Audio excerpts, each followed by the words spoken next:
in St. Augustine. Had a nice getaway with family. Yes. And here with Gordon from Broward House. Who's like a media mogul now. Yeah. That's amazing. Good for you. And we have, Yes. yeah, you're a media podcast mogul. and you're on Exactly. the Oculus thing. Oh, I yeah, sound like yeah. someone's grandmother. On the Oculus thing. And we have Rich Walzak with us, the new executive director of Miami Beach Pride. That's exciting. We're Yay. hear all about September. Can't Very wait for excited that. about that, and we're getting ready. Let's have a great show. 5, 4, 3, 2. Well, welcome to Queer News Tonight, the world's first and only LGBTQ daily evening news. It's time to queer up the news. It's 7 p.m. Tuesday, April 6th, and we are literally out of the closet and into the headlines. So many of your important stories we are going to tell this evening on Queer News Tonight. The world's first live daily queer evening news show. Out of the closet and into the headlines on Q News Tonight. Thank you for joining Queer News Tonight. This is the world's first and only unedited live LGBTQ evening news show. Whatever happens, you will see it. This evening, we bring you the news of and perspective representing the LGBTQ community from South Florida, America, and across our planet. I'm your anchor at Queer News Tonight, Al Ferguson, and let's welcome anchor Tony Lima. He is the Chief Operating Officer of Ariana's Center, Trans-Latina, Florida, one of the nation's most important trans rights and support not-for-profits. He is also a longtime South Florida LGBTQ activist, advocate, and political operative, and the anchor of the upcoming first of its kind weekly live trans talk show, Translation. Good evening, Tony. Good evening, Al. I am so excited to be back and so excited that we're going to be launching this brand new translation show very, very soon. It's absolutely awesome. Next up, let's welcome anchor Gordon Woodworth III. They identify as a pagan and is genderqueer, non-binary Gen Zer. They are currently a data entry and triage specialist at the nonprofit organization Broward House. They are now also running an alt-space VR channel called Pagans in Virtual Reality. Good evening, Gordon. Good evening, Al, and happy Tartan Day, everyone, and happy Scottish independence. Tartan Day, and I'm Scottish, so I'm independent. All right, well, tonight we begin with the queer headlines. The LGBTQ community in South Florida and across America is diverse. Our community across the world is vast, and here are the bullet points of the queer news for today, Tuesday, April 6th. Let's begin by queering up travel. A sneak peek of Orbit's new LGBTQ plus ad campaign, Travel As You Are. We continue to report at Queer News Tonight that surveys are showing that travel will be the #1 spend from the LGBTQ community as pandemic comes to a new normal. So it came to our attention when Orbitz unveiled a new advertising campaign that centers LGBTQ plus travelers and invites everyone to travel on their own terms. Directed by LGBTQ plus photographer Cass Bird, known for her work with YSL, Dior, Calvin Klein, and celebs including the Obamas, Jay-Z, and Kendall Jenner, the campaign Travel As You Are features a lesbian couple, a black queer male couple, and a non-binary single traveler. Bird says, quote, "A world where we can take up space, are free to love and be welcomed everywhere. A place where we don't have to disguise and hide our true selves because of who we choose to love. I aspire to create work where myself and others who identify as LGBTQ+ are being seen," end quote. The ad campaign stars a diverse cast of young LGBTQ+ travelers. The campaign officially premieres on Orbit's new LGBTQ+ channel today. 20 years after launching its first LGBTQ+ print ad encouraging travelers to see the world on your terms, Orbitz has recently doubled down on their commitment to the queer community in honor of 2020's LGBTQ History Month. The travel company teamed up with queer influencers, including Lance Bass and Todrick Hall, to highlight queer-friendly destinations via orbitz.com/pride. Carrie Malloy, Orbitz marketing director, said, quote, "Despite these unsettling times, Orbitz remains committed to finding new ways to celebrate this community during LGBTQ History Month and throughout the year," end quote. In December, Orbitz collaborated on a campaign, #TheJourney, which they donated $50,000 to the International LGBTQ+ Travel Association, IGLTA.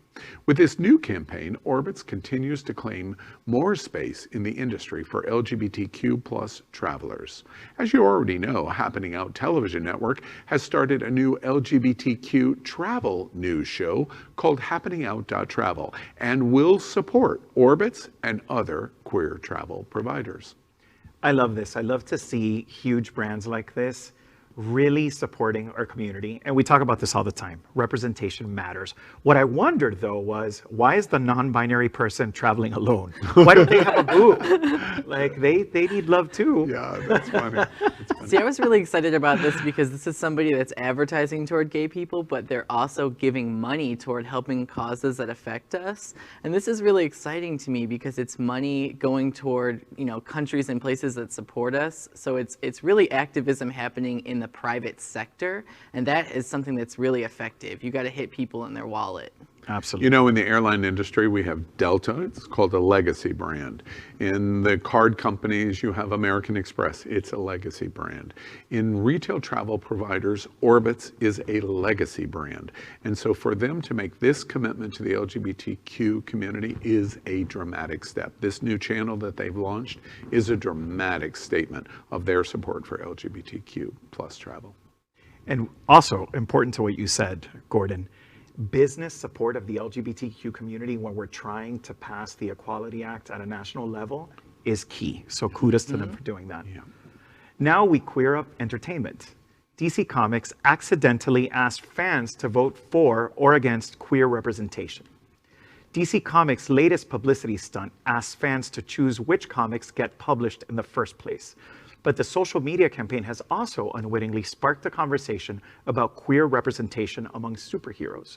Under the hashtag DC Round Robin, the publisher put together a March Madness-style bracket of comic book pitches, asking fans to pick their faves. The winner of the bracket will get made into a complete series. It's certainly grabbing people's attention, but not always for the right reasons. The bracket is full of well-known characters like Superman and Swamp Thing, with brief summaries for each pitch. In a series of Twitter polls, 16 pitches will be narrowed down to one victor. This format quickly received backlash because it pits creators against each other in a popularity contest that can be easily gamed. The real controversy is centered around one specific face-off, JLQ versus Robins. Robins is a team-up between Batman's sidekicks, a popular concept involving beloved established characters. Meanwhile, JLQ is a story about 8 unspecified queer heroes. So DC essentially set up a public poll where fans can vote for or against queer representation. This poll is now effectively a referendum on the existence of queer superheroes. Queer representation is a contentious issue in DC fandom and in pop culture at large, and hardly the kind of choice to leave up to an anonymous poll. What do you think, Gordon? I think that the ball is in DC's court at this point. I feel like after this happened, it's obviously an unintentional consequence of what they're doing. They weren't trying to come after the queer community, but I feel like now that it has received all this publicity, the queer community is watching, and we could all very easily become Marvel fans. So I think that they should come out and say, we support queer people and being represented, and if I were the CEO, I'd say, put a queer character in every program. From another animated character, I don't know why I'm channeling Scooby-Doo, but I want to go, the way he does, because there was good intent here that went horribly awry. and for them to position any competitiveness. I completely agree with you. DC needs to take some extra effort here to try to create what they inadvertently created. They didn't mean to do this, so let's give them a pass on that. But they still got to correct it, because there are some haters that are out there, and haters are going to hate, and that's what's going on here. Well, that's a good point. But at the same time, using queer characters as the wedge issue on whether to be included or not Right. is so representative of what happens in this country Yeah, all the time. yeah. So we need to abolish that kind of stuff. Scooby. Exactly. Right. Okay. Well, next we're going to queer up gay culture. Revolutionary photo book of lesbians reissued for the first time since 1979. Where there was absence, Joan E. Biren saw potential. As a lesbian and photographer in the early 1970s, Biren, who goes by Jeb, said she was dismayed at the dearth of images that truly reflected her life and the lives of so many in the lesbian community. So, around 1970, she borrowed a camera from a friend and simply held it out at arm's length as she and her lover at the time kissed. While the image wouldn't look out of place today, it was a radical act at the time. Jeb, who is 76 years old, declared it was her first lesbian photograph. It was that self-portrait that would launch her on a photographic odyssey to visually document the lesbian community. The years-long endeavor culminated in her self-publishing of a book of photographs, Eye to Eye, Portraits of Lesbians, in 1979. Now the book has been reissued by Anthology Editions for the first time since its initial release. Eye to Eye had a profound impact for its time, and the images are breathtaking. Eye to Eye was a watershed moment, and one of deep personal significance for the women whose lives were depicted on its pages. When the book was published in 1979, the book was priced at $8.95, which was a considerable amount of money for many at the time. You can see more of these images at Biren's social media, and the book is available from book providers. Well, you know, I have a couple of thoughts here. First off, at Queer News Tonight, we do not do enough lesbian stories. We just don't. We are very gay, male-centric. We do lots of trans, we do lots of bi, we do lots of queer. For some reason, we don't do as much L. We got to work on correcting that. That's one issue. Tomorrow night on It's Happening Out, we have a major topic conversation about the projection that, in combination with COVID and the world in general, that we are going to lose every lesbian bar in America. And I think there's a connection here in my first observation at Queer News Tonight and this story that we're going to do tomorrow night at It's Happening Out. There's something amiss in our lesbian community, and we really need to start to talk about it. And this book being republished is a really good starting place. That's what I was going to say. I think that's what's important here is the reissue of the book and having conversations like this in the public sphere where we uplift and share the narrative that this is happening. It's very important because it's true. I mean, it's not just us. In general, LGBTQ pop culture, if you will, lesbians are often just sort of left to the wayside. So this is a good starting point. Yeah, I agree with you both wholeheartedly. That's what I was going to say as well. Is I'm glad to see a lesbian story because lesbians are very much underrepresented in the community as a whole. Even when we discuss, especially when we discuss our history, you know, we don't often talk about the many contributions that lesbians have made toward our civil rights and what we have now today. So I think it's important not only that we start to talk about these stories and learn about these women, but also to start doing things like buying books and contributing financially towards supporting these women because they are essential members of our community. Yeah, absolutely. Well said. Well, next let's queer up politics. The controversial State Department Human Rights Commission has been disbanded. One of Queer News Tonight's favorite political reporters, the Washington Blade's M.K. Lavers, reports today that the Secretary of State, Antony Blinken, has announced the State Department has officially disbanded a controversial Human Rights Advisory Commission that LGBTQ+ activists sharply criticized. Blinken told reporters, quote, "One of the core principles of human rights is that they are universal. All people are entitled to these rights no matter where they're born, what they believe, whom they love, or any other characteristic. Human rights are also co-equal. There is no hierarchy that makes some rights more important than others. At my confirmation hearing, I promised that the Biden-Harris administration would repudiate those unbalanced views. We do so decisively today, end quote. Then Secretary of State Mike Pompeo in 2019 announced this commission, chaired by Mary Ann Glendon, a Harvard Law School professor and former U.S. ambassador to the Vatican, who is known for her opposition to marriage rights for same-sex couples, and would stress, quote, natural laws and natural rights, end quote. Blinken is among the administration officials who publicly acknowledged last week the Transgender Day of Visibility. Blinken told reporters after the State Department released its annual human rights report, the pandemic has, quote, disproportionately impacted the individuals and groups in our societies who were already subject to abuse, to discrimination, to marginalization before the pandemic, such as racial and ethnic minorities, persons with disabilities, LGBTQI persons, end quote. Well, voting matters, doesn't it? And I just like to repeat that voting matters. This is happening because we voted, and we voted for an administration that supports our rights. And on top of that, this is another demonstration that of the two parties that are in control of this country, there is one that does support us and one that clearly does not. And I'm not saying judge them by what all these politicians say, judge them by what they are doing. That's an excellent point. To me, as you know, we're telling this story, I'm reminded of how for so long we were hearing stuff that was completely anathema to this. Backwards everything, if you will, condemnation of our people, of our communities.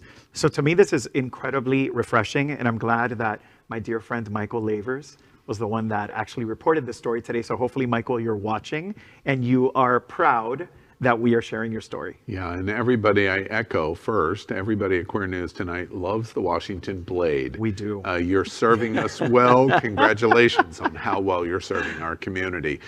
Being in that press room in the White House, you're serving our community. You know, it's interesting to me. We had a Secretary of State, I mentioned his name in this story, Pompeo, light years different than Blinken. But you know what? I've got to go back to Senator Kerry being Secretary of State with Obama.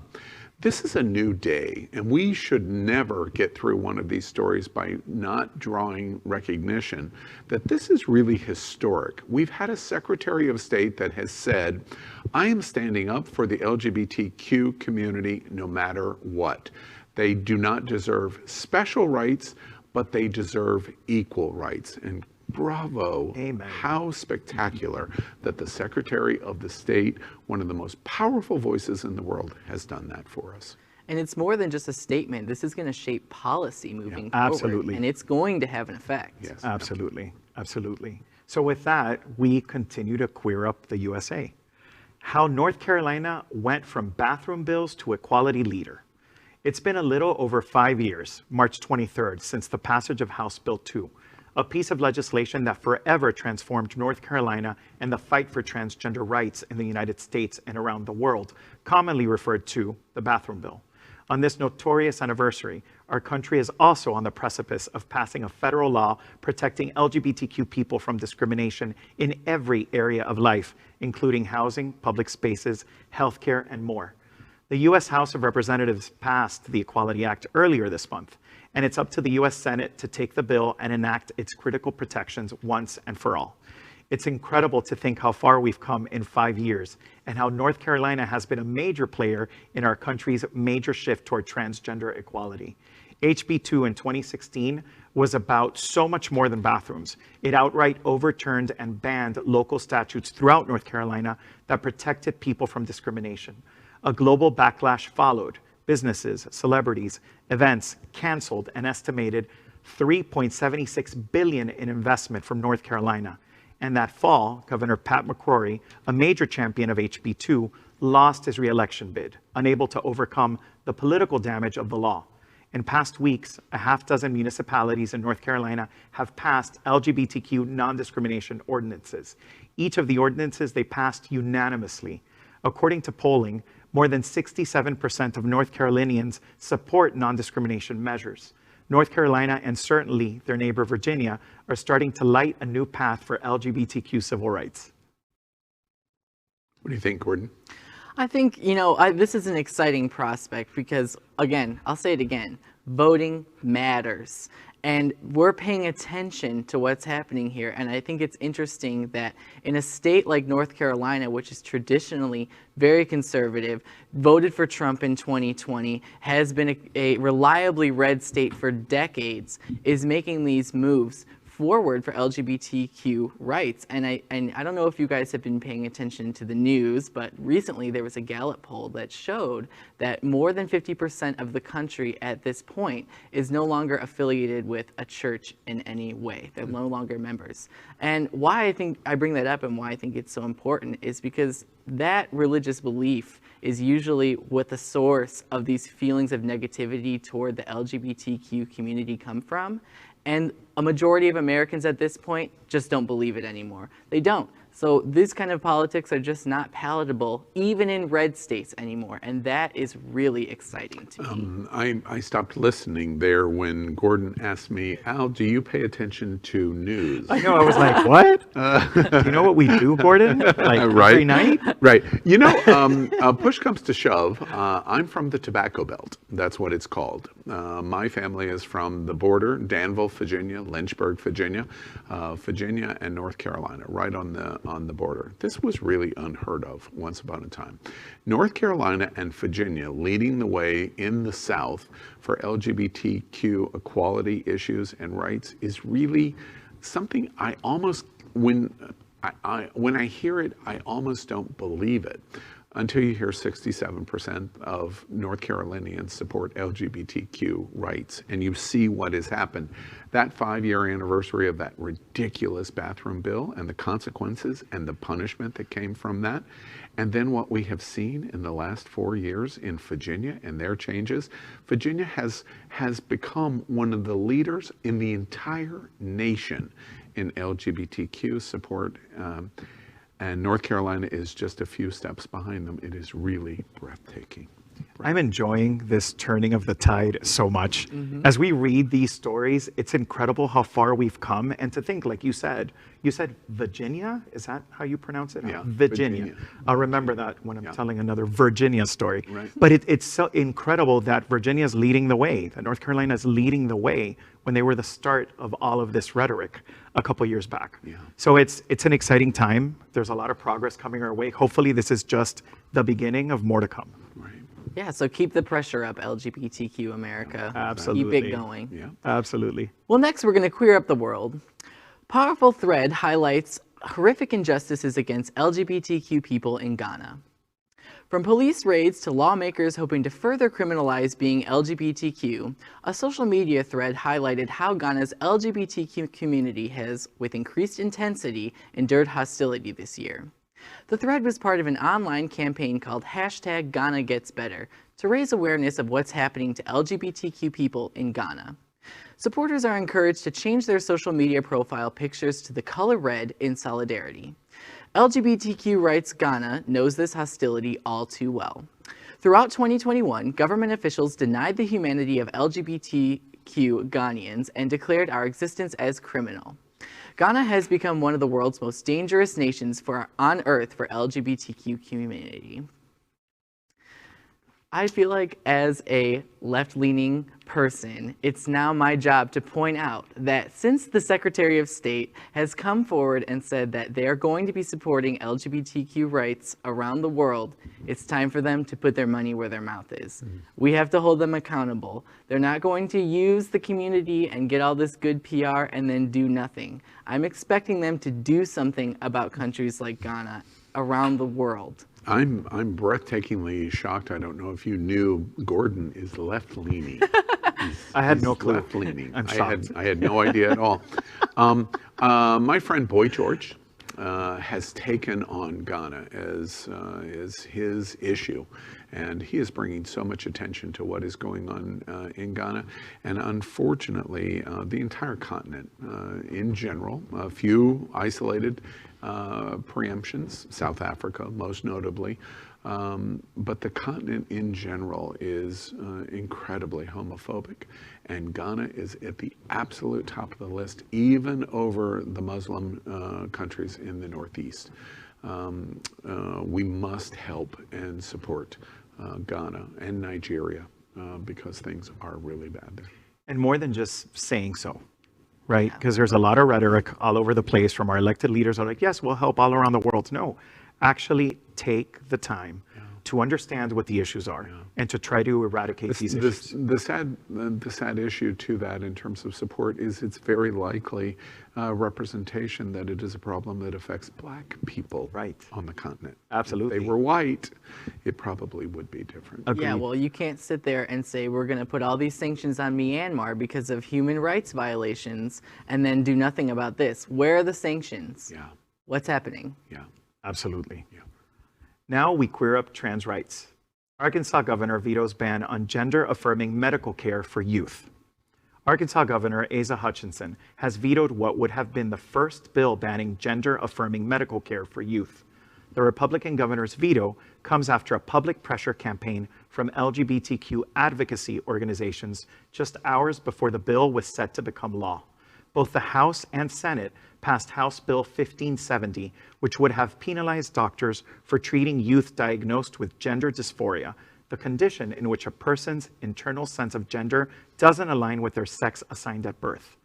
Quote, Bill 1570 would put the state as the definitive oracle of medical care, overriding parents, patients, and healthcare experts, end quote, Hutchinson said at a press conference on Monday. Quote, while in some instances the state must act to protect life, the state should not presume to jump into the middle of every medical, human, and ethical issue, end quote. Hutchinson added that the state wanted to send a message of tolerance and diversity. Hutchinson, who due to term limits cannot run for governor again, penned a transgender sports ban into law in March. The bill is not dead. A simple majority vote can override the veto, a fact Hutchinson acknowledged on Monday. The ACLU has vowed to sue if the legislature overrides the veto. The ACLU criticized Arkansas's bill as among the most extreme of those proposed measures, arguing that such care has been shown to reduce suicide rates in transgender youth. Well, you know, a couple of thoughts. First off, this is a terrible seat, the governor of Arkansas. The proof of that is, as Hutchinson is term limited out in whatever he's going to do, he's not going to disappear. The person that's going to likely replace him is none other than Sarah Huckabee. That tells you how terrible this seat is. Second, when I saw this, to be honest with you, I thought somebody was playing a joke, because I am really surprised that Hutchinson reached up, at least even to this level, to support it. And then as I listened to his words and what is going on, he watched very closely what happened in South Dakota, and he is watching the effect of NCAA and other related organizations that drop the word boycott. And in Arkansas, those kind of things that move $1 billion here and $1 billion there have the exact same effect that they had in North Carolina 5 years ago. And then you realize why Asa Hutchinson did this. He's not an ally of the LGBTQ community, so don't get confused on the story. We just like the outcome. No, that's a good point, but we need politicians like this also, right? That on their way out are trying to do as much as possible. I and whatever's swallowing about right here. I'm not buying it either. I'm with L. Listen, at least there's progress that's coming from this, and he's doing stuff for the wrong reasons, but he's doing stuff that's going to have a positive effect for our community. So I say, Is he though? Because what he's doing essentially was nothing, because the legislature in that state can override it with a simple majority. So it was a good political move for him. It had nothing to do with actually supporting us. I think what we need to focus on is exactly what Al just said, like what happened in North Carolina. We need to put pressure on the private sector that operates in this state and say, you need to divest from this state and you need to be doing your due diligence to take care of this, because at the end of the day, that's where the changes are going to happen. And to be honest with you, it's unimaginable to not come to that conclusion, because that's exactly what happened in North Carolina. Right. Oh, he's fearing that, definitely. Yeah. But I For think sure. comprehensively, all of this stuff happening and the ACLU being on his butt, so to speak, is going to help push as well. Yeah. Well- So that kind of comprehensive approach is what makes positive change happen. Yeah, yeah. Again, voting matters. Yeah, You got to absolutely. vote, and we At need all to get levels. some federal regulation to stop this type of. Absolutely. Next, that is our queer headlines for today. So let's catch up on the LGBTQ news surrounding COVID-19 with our special segment called Quarantine Quickies. Queer News Tonight has been LGBTQ America's most important news source on the pandemic, as we have reported on coronavirus on every news broadcast since January 6th, 2020. Tonight, we report the devastating effect coronavirus has had on the American and worldwide LGBTQ community in total cases and deaths. We also provide hope of a new light at the end of this long tunnel. As of tonight, more than 2,204,000 LGBTQ Americans have contracted COVID-19, and more than 39,800 LGBTQ Americans have died from coronavirus.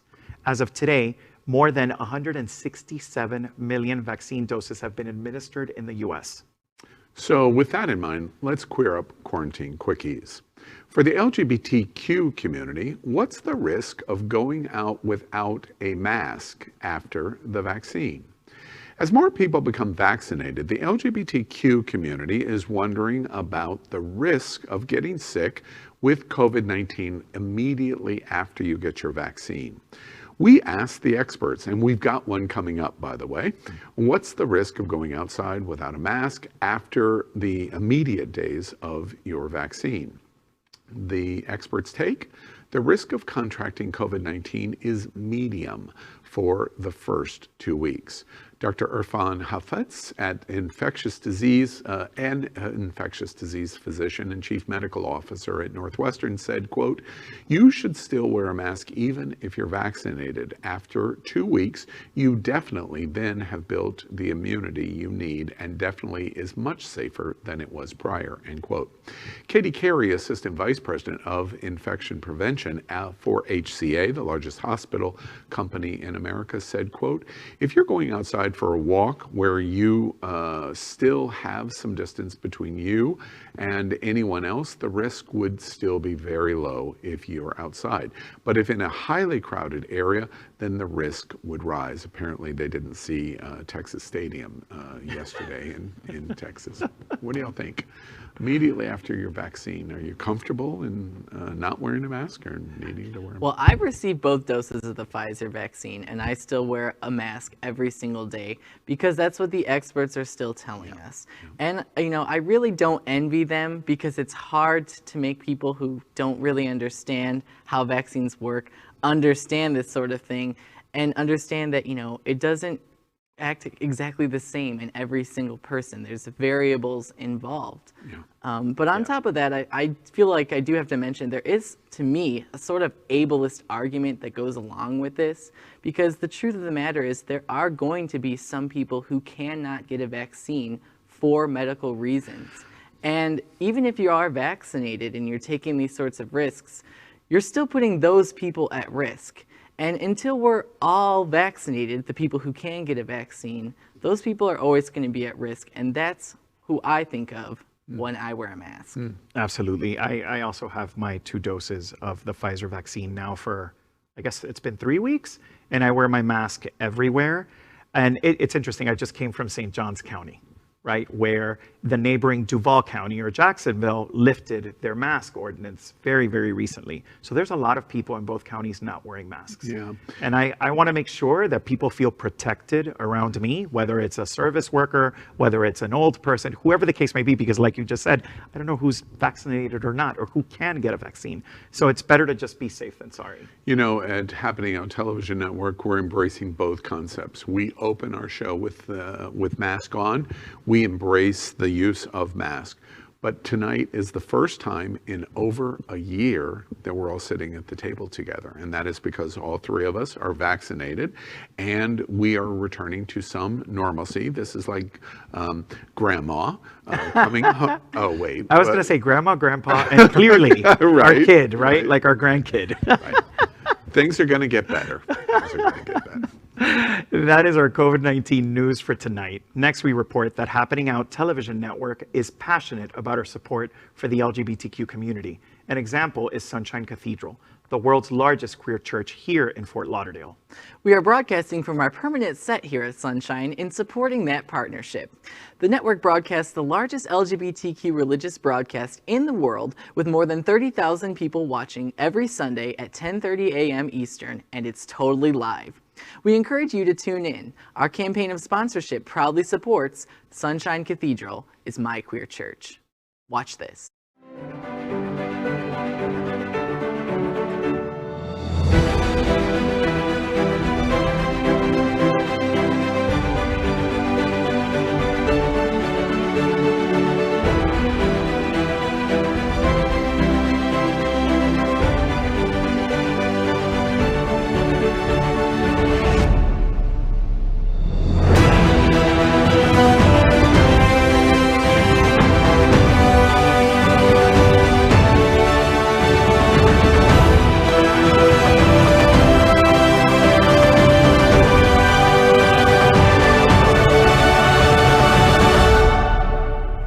I'm Scott Galvin, Executive Director of Safe Schools South Florida, and Sunshine Cathedral is my queer church.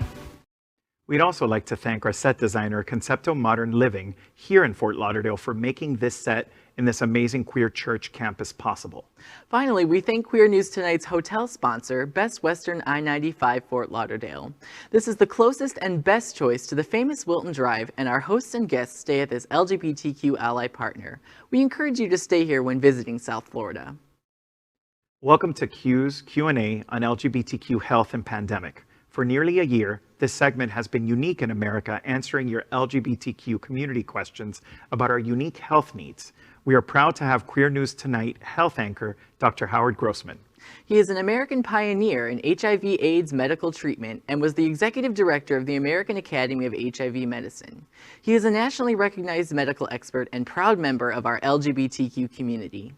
Before we move to this week's questions, good evening, Howard. Why don't you tell us about some of the thoughts of what you've seen in this week's health news for our community? Well, I think we've seen some good news this week, Al. We saw news that that the vaccines are working. We saw 4 million doses given in a single day, which is incredible. More and more people in the U.S. are being vaccinated now that we have an efficient government working on it. I think all of that's very good news. We heard good news about the Pfizer vaccine in adolescents down to the age of 12, which is exciting because soon we'll be moving into that pediatric realm. We heard news that a large study was started to actually look at what the risk is that a vaccinated person could get infected and spread it to other people. That's a huge study that NIH started last week that will look at, I forget how many, 5,000 or so college students who will be vaccinated, and then look at their families, their contacts, all the people they're with, to see whether they can get infected and pass infection. So we'll have an answer to that in 5 months. You know, I was just going to say, Howard, does it seem strange to you at this point? I read an article where we're still suffering from Trump trauma, which is the good news, like what you're just talking about right now. At any moment, we're expecting him to appear someplace, and the other shoe is going to drop. Are you past that yet, or do you still go, yeah, it might happen? Well, he could always come back. You never know. That's funny. All right, well, let's. Well, the other last piece of good news that I just had from the other day is that the Pfizer vaccine actually seems to be quite effective against the South African variant, which people were worried about. And the way that it was explained to me was, if you look, the vaccine is probably 50 times more effective than it has to be. If it loses half of its effectiveness, it's still 25 times more effective than it needs to be. So yes, it's a reduced effectiveness, but still plenty to keep control of that variant of the virus, which is very reassuring. You know, I read, by the way, before we move to these questions, I read an article just this morning that Moderna and Pfizer are well along the way in terms of the developmental test of Boost already, that they're preparing for end of the year, first quarter. That's very encouraging, I think. Thanks, Joe. It is, but nobody knows about whether we'll need a boost or not. Yeah, exactly. They'll say, well, how come you don't know how long this vaccine is going to last? Well, if you think about it, most vaccines are tested for 3 to 5 years, so you know the answer to that question. This one was pushed out the door because of an emergency, so we only have the data that we have. Yeah, exactly. All right, well, let's jump right into the questions that we have tonight, and we're going to start with Gordon. Question number 1. CDC reveals low risk of surface COVID-19. Just 1 in 10,000. What do you think? Oh, I think that's something we've talked about a lot. Hi, Gordon. The fact that fomites or surfaces have not been good for transmission of COVID. Yes, you can grow it from a surface, but is it active? Is it alive? The answer is that's not been a way to transmit the virus. So all of us who were washing our groceries way back in March could stop doing that. I want to get back into a time machine. Do you remember the recommendations? You take your shoes off, you leave them outside for 24 hours. Oh my God. Get in the biohazard shower. Yes. My brother was coming home from the hospital, undressing in the garage, jumping in the shower before his wife could talk to him, and throwing his stuff right in the washing machine. We were all scared. Yeah. But it's not a good way to transmit it. And that's why the other thing, I still see people wearing plastic gloves, filthy, dirty plastic gloves. Yeah. People wore gloves in a hospital because you worry about touching your face. If your gloves are filthy or you've had them all over something and you touch your face, they're going to do the same thing as if it's your hand. So it really was about hand washing after you've touched a bunch And the of only stuff. exception to that for Howard is when he wears gloves, he's usually at Ramrod. And oh wait, that's a different story. I don't even Those do are that. really long gloves. I can do it right here in my office. I just got that joke That's right. the upper lip gloves. All right, Jody, you have another And I question. have to follow that up. Yeah, Yes. exactly. So question number 2, Dr. Grossman. Contradictions of guidance in vaccine completion. How much longer can we keep this up? Well, I think the question was really more to what you guys were talking about before. The thing is, if you look at that data, after the first vaccine, you have about somewhere between 50 and 65% protection. And 2 weeks after the second vaccine, you have well over 90% to 96% protection. So it's a spectrum and it takes time. So yes, you are safer even after the first vaccine than you were before. Is it time to take the mask off? No. I think at 2 weeks you can feel comfortable. I recently took on the job of chair of my co-op, my condo, and they shoot me in the head now. And we changed the rules because I think if you are, as the CDC says, if you're 2 weeks post-vaccine, you're with somebody else who's 2 weeks post-vaccine, and you want to take off your mask, you can. You don't need to social distance. You can feel comfortable. As they said the other day, you are safe to travel. We still have a lot of questions that have to be answered. We know that there are lots of people out there who aren't getting vaccinated. Gordon, I think you bring up an important point about people who can't get vaccinated. That is an incredible rarity. And in most cases, those are going to be people who are immunosuppressed. And they're going to be careful anyway. Okay, they're not going to be going out in crowds. They're not going to be doing things. I think we have to make accommodation for them.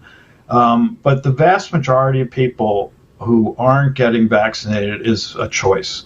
And you know what? In the public health world, choices have consequences. If you have tuberculosis and you don't take your medication and you keep getting diagnosed with it, you get put in the hospital for 6 months, mandated by the court.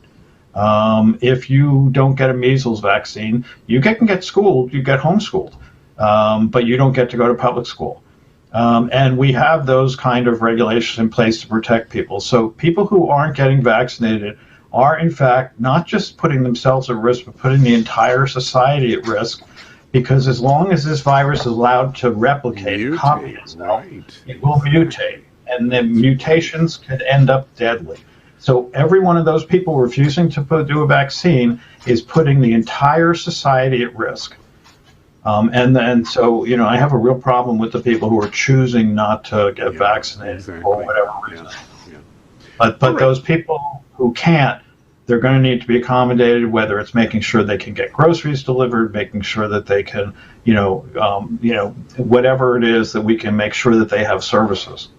Right. And Gordon, you have one final question. Yeah, question number 3. As an LGBTQ doctor, besides coronavirus, what is the biggest health risk for gay men? I was just reading a letter from the health commissioner in New York who just put out a whole thing about Ebola, because apparently Ebola is coming back in West Africa. Oh, no. But that's not generally the biggest risk for gay men. The biggest risk, I think, that our community is facing is really STDs. And the fact that, if there's one message that people can take away from what I talk about here, if you get tested for STDs, get tested the right way. You have to be tested where you have sex. If you have oral sex, you need an oral swab. Anal sex, you need an anal swab. Urethral, don't let anybody put anything up your penis. There are now swabs out there. You can do a urine. And you need a blood test for syphilis. So you need to do 3-site testing plus the blood test for syphilis. Too many doctors think that if it's not in the urine, it's not anywhere. And in fact, they're missing about 70% of infections by testing that way. So patients really need to be educated about that. So it's not that, so how are you going to stop the passage of STDs if people don't know they have them? Yeah. And we always embrace condoms. Well, Howard, thank you. A very interesting week of what is going on. Are you feeling personally? Are you feeling the light at the end of the tunnel? Are you seeing it? No question, Al. I think our governor here in Florida is putting out an executive order that there won't be any kind of vaccine passport, but he's a loser, and he doesn't control interstate transportation. Yeah. Norwegian cruise lines said yesterday they're going to start cruises, but you have to be fully vaccinated before you can even make the reservation. Israel has a vaccinated person card to get into things. The Mets, you have to have your vaccine plus a negative test in order to attend baseball games at Shea Stadium. I mean, it's happening almost everywhere. Right, and we're going to talk to Miami Beach Pride tonight. Stay tuned for that, Howard, because that's certainly going to be a focus of our conversation. Well, that is tonight's Q&A on LGBTQ health and pandemic. We're here every Tuesday with Dr. Howard Grossman. He's an expert in this field to answer your questions. Do you need medical assistance? We're LGBT. Of course we do. We encourage you to contact Midway Specialty Care Center with 10 locations in Florida, and especially Dr. Howard Grossman. He's been with us for over a year now. He's located right here in Walton Manors and serves all across South Florida. Thank you again tonight, Howard, for being with us. Thank you. All right. Well, finally, Queer News Tonight is proud to support our local South Florida 501c3 nonprofit organizations and charities, as well as their events. And tonight we are pleased to feature Miami Beach Pride, bringing together members of the lesbian, gay, bisexual, and transgender community, their friends, allies, and supporters in celebration of the unique spirit and culture of the LGBTQ community.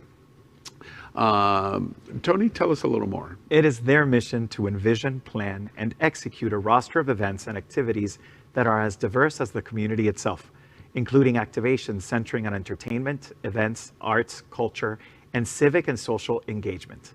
Joining us tonight is Rich Walzak. He is a veteran event and marketing professional with an expansive career in music, fashion, and technology that has taken him around the globe.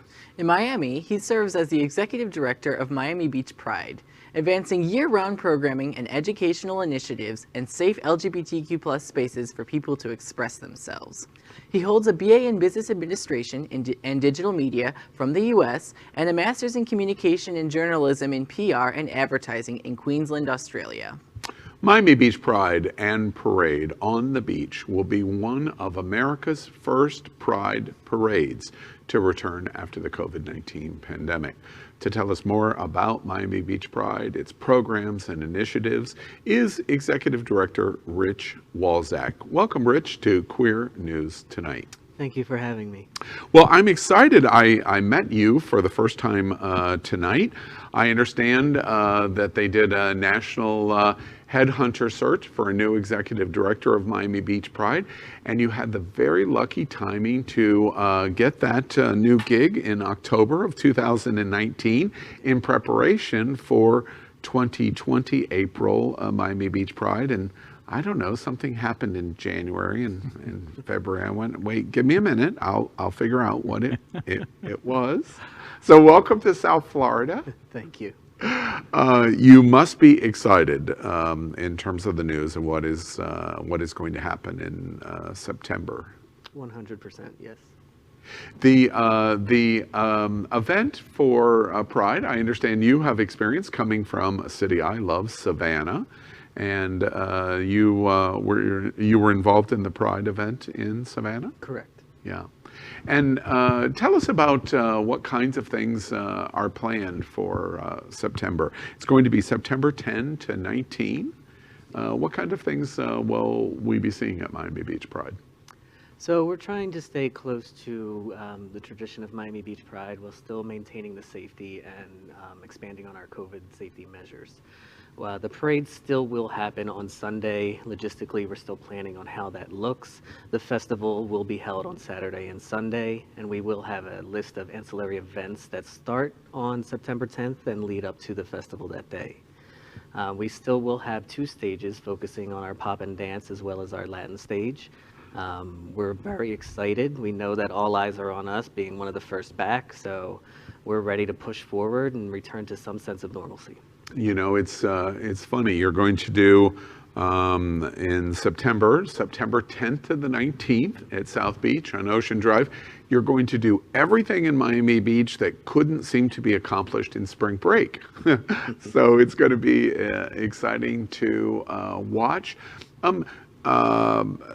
Let's talk a little bit about what it is like to have Pride come down Ocean. And that iconic street and the parade there. You have the beach on one side, you have the iconic Art Deco buildings, hotels, restaurants, and structures on the other side. You can't help but think of the iconic movie Birdcage, and then a whole lot of LGBTQ people. I don't know if you know that, Tony, but in South Florida, there's a lot of LGBTQ.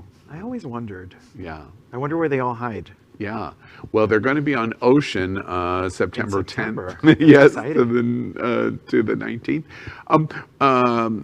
Rich, what do you expect in terms of the timing over the next 5 or 6 months? We're April, May, June, July, August, a little over 5 months. Lots of positive things are going to happen with vaccine and all of the things that Dr. Howard Grossman was just talking about. What will it be like for you being the executive director of literally one of the first major Pride parades in America? It's almost historic in terms of after what we've been through since February of 2020. What will it be like for you to be directing an event like that? I'm excited to do it. Coming here in 2019, I was excited to get started, and then obviously we had a little setback here, so great first legacy to start the first year. But we're very excited. I'm remaining very positive. We're following the CDC guidelines very closely. We're excited that now we're set to hit 90% by July. So I think it's going to be a very positive experience. We're expecting a very large turnout. Everyone is raring and ready to go. And being one of the first back, we're excited to set that precedent. Well, I have ridden in the Miami Beach Pride. Coming down Ocean is an experience unlike almost any other. I joke with you coming from Savannah. Which community do you like better? You were in Savannah for 4 years. Now you've been in South Beach for a year and a half. Which are you missing? Is Georgia on your mind, Rich? I don't know about Georgia, but Savannah, you can't beat the beauty, you can't beat the history behind it.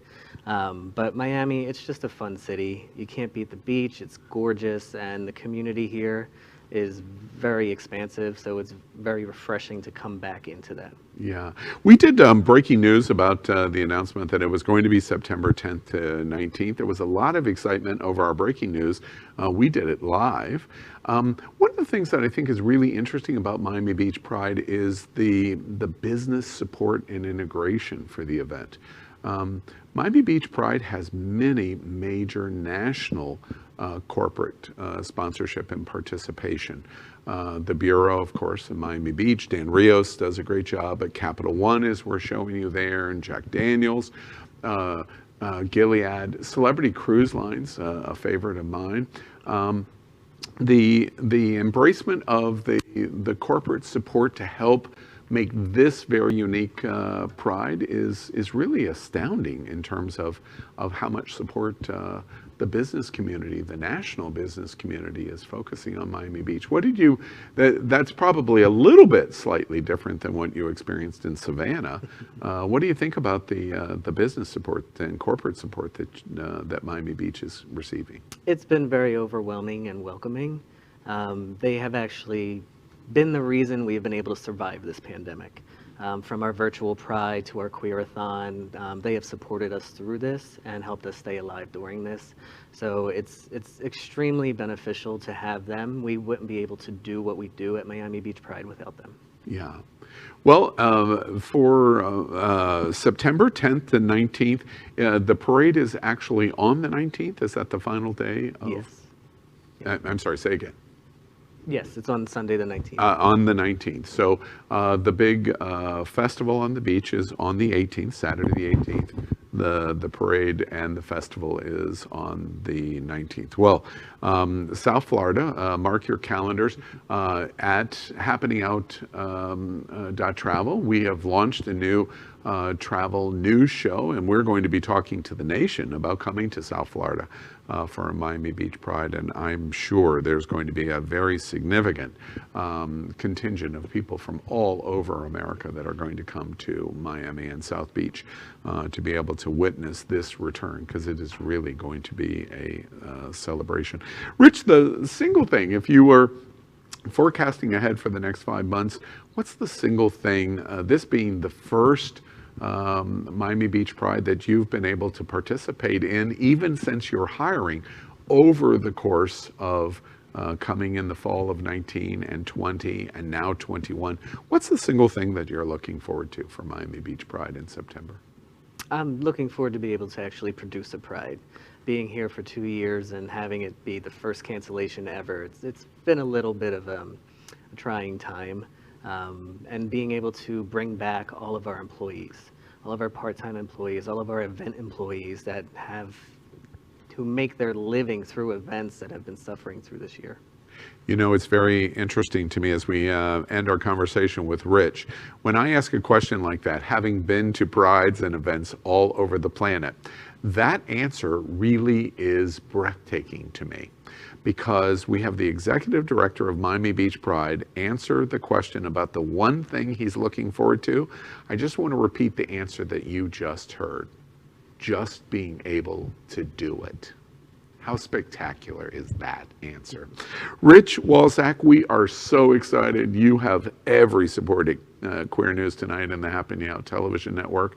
Miami Beach Pride is going to do the LGBTQ community proud all over America, as you are one of the first ones to return to some normalcy, especially with that parade in South Beach in September 10th to the 19th, the festival on Saturday the 18th and the 19th, and the parade on the 19th. We wish you all the luck in the world, and welcome to South Florida. We all love Savannah, but we like South Florida just slightly a little bit. Thank you so much.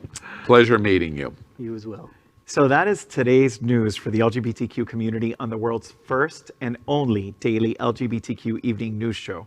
Is our community important to you? Then help us by liking and subscribing. Ring the bell for updates. Share this news. We're the only LGBTQ television live video news in the world that is out of the closet and into the headlines, and we need your support. We do, and this has been a fun show. Gordon and Tony and I are going to celebrate. This is the first time in over 1 year that we've been at the table together.